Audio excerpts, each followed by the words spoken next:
Imagine getting a warning that you're sick before you feel a single symptom. Not from a doctor, not from a blood test, from the watch already sitting on your wrist. In a Stanford study, 81% of COVID-positive participants showed detectable physiological changes in their wearable data before or around symptom onset.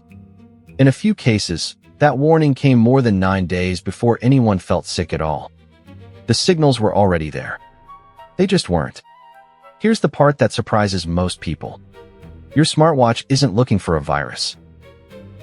It doesn't know whether you've been exposed to COVID, influenza, or anything else at all. Instead, it's watching something much quieter.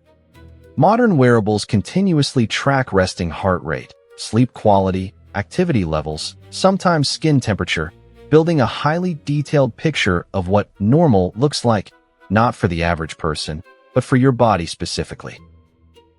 When an infection begins, your immune system starts responding almost immediately. Resting heart rate creeps up. Sleep gets a little less consistent. Activity patterns shift slightly. None of it is dramatic enough for you to consciously notice. Much of it is large enough for an algorithm, comparing you against your own baseline, to catch. For most of human history, the first sign you were getting sick was a symptom. Researchers wanted to know if the first sign could be data instead. So they tested it, at real scale, during the pandemic itself. Researchers at Stanford, led by geneticist Michael Snyder, enrolled over 5,000 participants and tracked their wearable data, heart rate, steps, sleep, over several months. Among 32 individuals who tested positive for COVID-19, 81% showed measurable physiological changes. Of the cases with matching symptom data, most were flagged before or right at symptom onset, and in a small number of cases, the alert came at least 9 days early. A separate study from Mount Sinai found something similar in direction. Subtle heartbeat changes signaling infection, in some cases up to 7 days before people felt sick. Different research teams, different devices, different populations, all landing on the same basic conclusion. Even if the exact numbers shifted study to study, your body often reveals something is wrong before you consciously feel it. So Stanford took the idea further and turned it into something that could actually run in real time. The Stanford team built their approach into a working smartwatch app, comparing your current heart rate and step patterns against your own historical baseline. Using a two-tiered alert system, their retrospective analysis suggested it could have flagged 63% of COVID cases before symptoms appeared, had it been running live.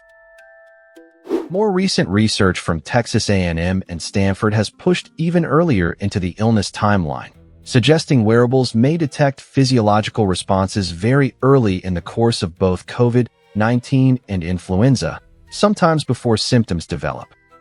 Pinning that down to an exact number of hours is genuinely hard, since researchers know when someone was exposed and when symptoms began, not the precise biological moment infection actually took hold. But here's the crucial distinction. Your watch isn't detecting a virus. It's detecting your body's reaction to one. Similar detection approaches may work across multiple illnesses because many infections trigger overlapping physiological responses, though how well it works varies meaningfully by disease. And once researchers realized wearables could catch that signal, they started asking a bigger question. If a watch can catch an infection this early, what else is hiding in that same stream of data? One answer: atrial fibrillation, an irregular heart rhythm that significantly raises stroke risk. Many people with it feel nothing at all until a serious event happens. Apple Watch's irregular rhythm notifications have already helped identify cases that otherwise might have gone unnoticed. Another answer: sleep apnea. Newer wearables can screen for it by analyzing breathing disruptions during sleep, something a person has no way of noticing themselves, since they're asleep when it's happening. A third, earlier stage answer: depression. Researchers are investigating connections between activity levels, sleep consistency, even smartphone typing patterns, and early mood changes. This evidence is real, but much less established than the COVID or AFib findings. It's active research, not a validated clinical tool yet. Different conditions. Same underlying pattern. Not one dramatic signal. Thousands of small ones, drifting quietly away from your own baseline. Which raises a question just as important as the medical breakthrough itself. Who actually owns all of this? Every one of these systems depends on collecting deeply personal biometric data, heart rate, sleep, activity, sometimes around the clock, for years. Much of it lives within ecosystems controlled by the companies that make these devices, though exactly how it's stored and protected varies. Some is encrypted at the device level. Some isn't. Depending on the company, the jurisdiction, and the privacy policy involved, some of this data may be shared with third parties in ways many users never fully understand when they first set up the device. And there's a harder question with no clean answer yet. If your watch flags a serious health risk, whose job is it to act on that? You? The company? Your doctor? Right now, there isn't a universally accepted answer. The technology is moving faster than the rules meant to govern it. But despite the unanswered questions, the direction this is heading is unmistakable.